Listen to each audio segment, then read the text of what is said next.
Thank you very much. Oh, thank you. It's a wonderful work when everything is on time, and I guess you all will remember this as well. But I'm not the host. The host actually will speak the last one. But first of all, the Vice President of the European Commission, Mr. Maroš Šefčovič, closing remarks.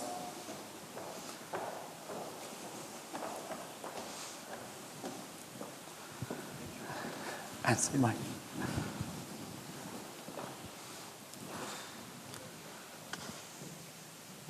Thank you very much. Good afternoon, and once again, I really would like to thank all the speakers, all the participants for the new insights, new ideas, new proposals which they presented to all of us. When I started this day, this morning, I expressed my hope that we would be leaving this beautiful city with new approaches, new ideas, new approaches we can use in our final considerations and elaborations of the strategy for the new resilient energy union with a forward-looking climate policy, or as Mr. Claude Turmes suggested, energy and climate union. And I'm very happy that there was a lot of very good examples, a lot of enthusiasm demonstrated on this stage, but also in the working lunch and also with many, many bilaterals we have throughout the day. If you allow me just a couple of references to what we have heard today. I very much like the suggestion by Chairman Jerzy Buzek, who said that we should go for an energy union of 36, because it's true that the energy union shouldn't stop at the border of the EU. We have our energy community partners, we have our neighbors who want to work with us, who want to get their work in sync with the European Union, and I think we should do our utmost to allow them and to really embrace them in the energy union family. Madame van der Hoeven from International Energy Agency was underlying that what we need is the vision, leadership, ambition and action. And only when we have all this together, we can actually pull it off and we can bring something new, positive into the transformation of the energy landscape in the European Union. Madame Bernadette Segol, who is always very passionate speaker to defend the workers' rights, she reminded us about the importance of the just transition. That from one side, everybody accepts that we need to change the energy system in Europe, but at the same time, we should never forget about the citizens, about our people, about our workers, and we just should help those whose professions are not so much in the need as in the past, and to help them to acquire a new one, because everybody should benefit from the energy transitions and from this big change we are about to launch in the European Union. I think that also the last panel was very telling about how important it is to work with the cities, how important it is to work with the smart technologies, how important it is to work on synergies, where all these 5 dimensions of the energy union which we discussed today should play together and should really help us to achieve the best possible results. From the lunch with the ministers, I am taking away particularly their suggestion that if it comes to the governance, we need the new and better governance for the infrastructure projects in Europe, that we need to have better coordination of all streams or pipelines of the project related to the energy and transport infrastructure, be it structural funds, be it the new Juncker investment fund, be it projects of the common interest, or be it the projects we are working on together under the Trans-European network system. All this we have to put under one better organized umbrella to prioritize, to make sure that we have very intense interactive communications with our member states, so we see how we are progressing, how we are improving our infrastructure, how we are building the necessary interconnectors, how we are adding necessary capacities to our grids, that this energy union of Europe can actually work.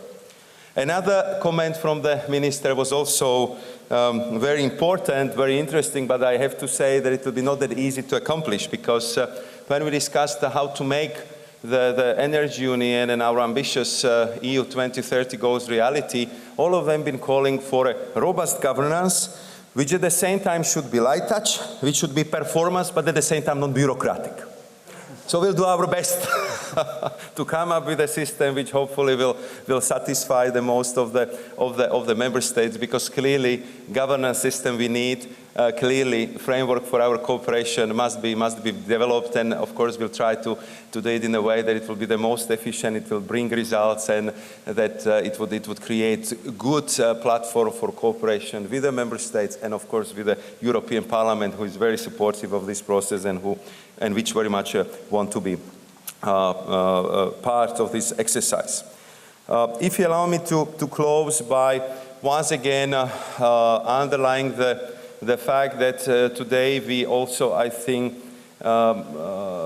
realize once again that energy union is not only about energy and climate, because a lot of you spoke about transport. A lot of you spoke about the importance of research and innovation. I heard a lot of comments about the importance of internal market, about the importance of competition policies in these areas, and I just really would like to assure you that all your messages, all your comments related to these areas, I will pass them on to my colleagues, commissioners who are dealing with this issue, who are working together with me in our Energy Union project team, and they will be very pleased that their contributions, their intention to be part of this project was also supported by today's stakeholders conference.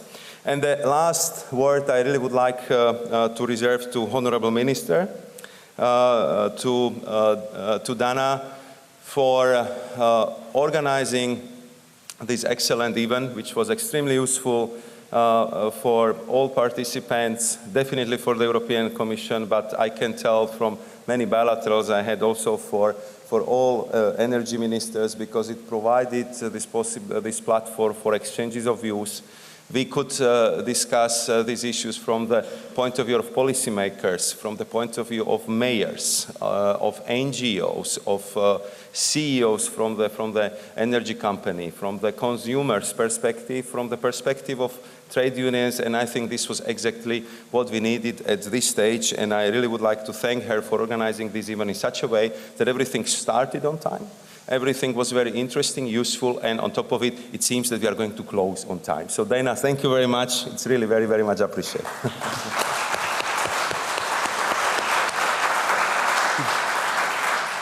Thank you very much. Thank you very much for wonderful words, and I guess a very nice summary. And now really the word to the host of this event, the Grandmaster of Chess, and also the Ministry for Economy of Latvia, the President of the Energy Ministers Council for the remaining 5 years of these 6 months, 5 months. See how it works, see how it works.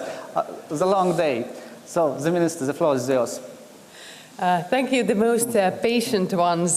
Today I was asked by the national television what the EU Energy Conference is all about, and I replied that it is like the EU Energy Davos. It may be called like that, and we gathered the great team of the EU energy leaders, first time in the history of this country, actually. On the main question you may ask, is the Energy Union Riga process launched? That was the question that I posed myself in the morning of today. The answer is easy. It has been launched, and that was clearly seen by the very broad discussions brought today by the experts and also by the members of representatives of the member states. Several issues we've heard several times today, and I'd like to put the emphasis on local success but systemic failure. That is the evolution of the current energy policy that we've heard several times today, and this statement was first mentioned by Ms. Marie van der Hoeven. It is the highlight of the discussion on the EU experience, and it is the highlight of the problem that we determined and the reason why the energy union concept was elaborated. I'm very pleased that my opinion is very much in the same as the Sadrine's. We have to educate the consumers, and consumers should benefit from our efforts. This is the first time we actually saw the different scope of the energy union. We understood that the consumer is in the heart or in the center of the energy union concept, and actually all those 5 dimensions are a very nice background for the whole idea.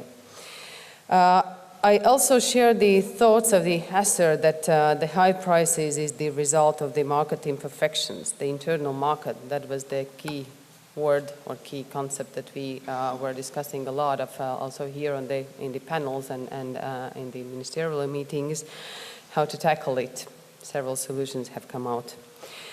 I think that all that discussions is getting us closer to the famous energy trilemma issue that we started from, and we as the presidency are committed to the process of creation of the energy union, and I was very happy that at no point during our today's discussion there was a question raised if we need the energy union. All the discussions were scoped towards how and what the energy union should or would look like. We listened to you with a great interest, and our task now as the presidency is to ensure a proper reflection of your thoughts in the policy proposals further on.